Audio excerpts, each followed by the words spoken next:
Il était pas malin et trop influençable. Il avait un destin plus incertain que stable. Il avait beaucoup de rêves, mais un peu trop brouillon. Du mal à dire je t'aime, avoir des papillons. Il venait d'une bonne famille, sans venir de la haute. Et c'était pas facile, au milieu de tous les autres. Il avait une famille, un peu trop étouffante. Un besoin de respirer, comme une envie pressante. Elle était trop naïve, et pas assez sûre d'elle. Elle était très fragile, et beaucoup la moquaient. Dans la cour au lycée, elle avait des problèmes. Elle savait pas se défendre. Quand on l'attaquait, elle avait peu d'amis, les gens la rabaissaient, lui trouvaient des défauts qui n'étaient pas très vrais. Elle avait des envies, mais ne les avouait jamais. La peur du regard des autres verrouillait tous ses rêves. Il était courageux et n'avait peur de rien, voulait aider les autres alors qu'il n'avait rien. Il était maladroit, ne savait pas grand-chose, donc il avait très peur du regard qu'ont les autres. On le jugeait facilement qu'il était bon à rien, lui voulait tout apprendre pour devenir quelqu'un. Il avait pas trop de chance, très peu de gens l'aimaient bien. Son manque de vigilance attirait les mesquins. Il écoutait trop, ça lui faisait mal beaucoup, ça faisait pleurer ses yeux le soir après les journées de cours.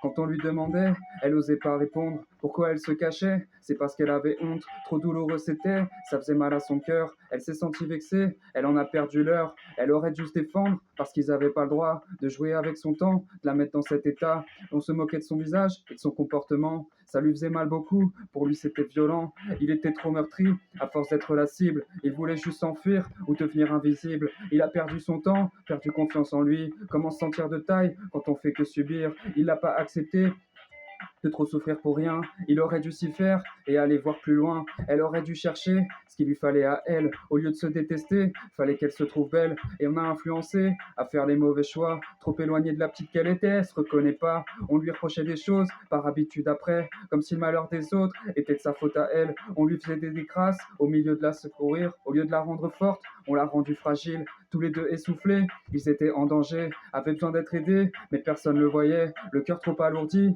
ils avaient décidé qu'ils allaient en finir, chacun de leur côté. Quand ils ont disparu, tout le monde les a cherchés. On a fouillé les rues, personne les a trouvés. On les croyait perdus, tous les deux bien meurtris. Moi je les ai vus dans le bus avant qu'ils changent d'avis. Quand ils se sont croisés et qu'ils se sont regardés, ils se sont reconnus sans avoir à parler. En regardant ses yeux, elle voit qu'il a saigné. En lui donnant sa main, elle s'est mise à pleurer. Ils sont partis très loin pour ne pas déranger les autres dans leur chemin qui avaient failli les tuer. Ils sont partis ensemble, plus loin qu'ils le pouvaient, pour ne plus les entendre et ne plus y penser. Ils ont évité le drame, ils s'aspirent à la paix. Si leur histoire nous parle, c'est que tout le monde la connaît. Aujourd'hui, ils se rappellent qu'ils n'ont rien oublié et racontent à leurs gosses comment ils s'en sont tirés.